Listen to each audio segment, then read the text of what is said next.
Bilang superstar, hinangaan natin si Nora Honor sa entablado at sa pelikula. Pero bilang ina, minahal siya ng higit pa sa likod ng kamera.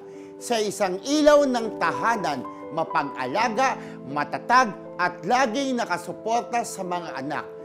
Tunay man o itinuturing na parang sariling kadugo. Panoorin po natin ang BTR. Sa iyong pag-aalala. Pero huwag. Kaya ako. Wala kayong dapat ikabahala. Pag oras na ng isang tao, wala na tayong magagawa. May sarili na kayong pamumuhay. At masaya ako dahil maganda ang inyong naging buhay. Lalo na buhay ng mga anak mo at ikaw.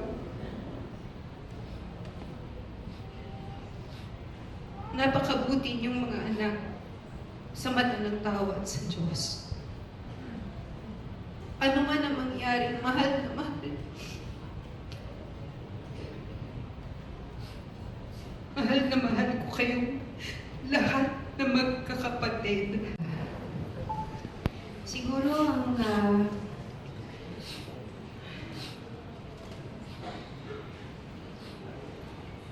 bata pa lang ako, pinalaki na ako ni Mami na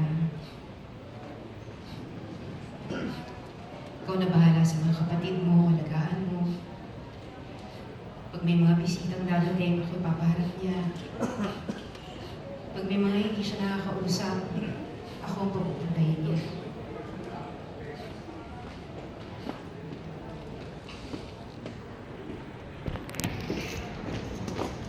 Ako ang pinagkatiwalaan ni Mami na mag-alaga sa mga kapatid ko. Nung umalis siya papuntang Amerika years ago, mag-show lang siya eh.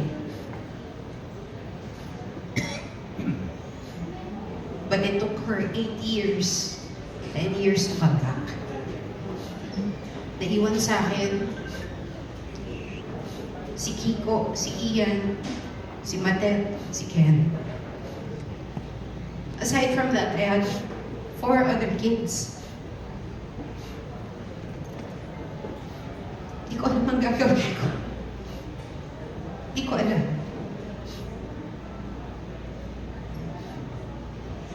But I guess,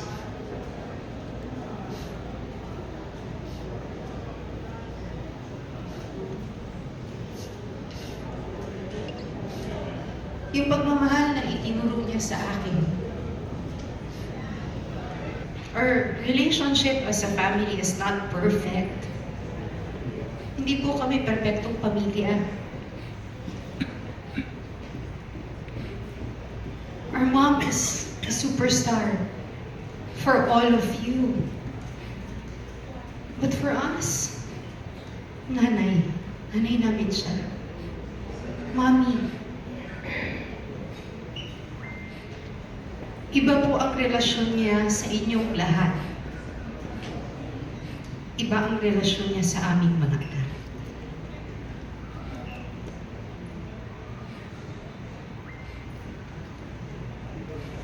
Buong buhay po niya, kagaya ng sabi ko, she dedicated to her craft.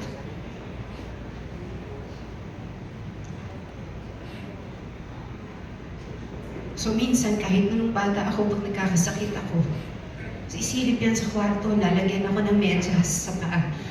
Mga 3, pupunuin niya, lalagyan ng alcohol. Sabihin niya, anak, magtatrabaho lang ako, magbabalik ako agad. Hanggang syempre, nakasanayan mo na. Hindi ba? Pero kahit na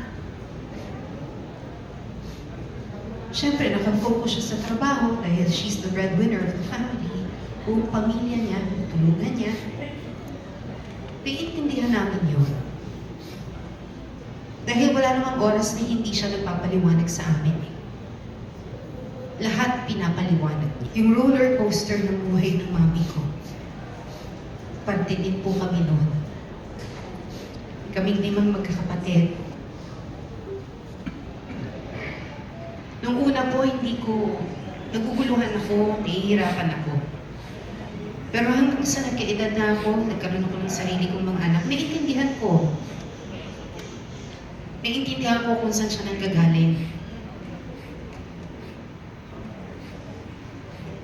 At nagpapasalamat ako sa lahat ng naituro niya sa akin. Nagpapasalamat ako sa lahat ng pagmamahal na ipinaramdam niya sa akin, sa aming magkakapatid. Lagi siyang nasa labas, laging nag-shooting, nagte-taping, may superstar show siya dati, nagre-recording siya. And bilang mga anak, kami palang dalawa ni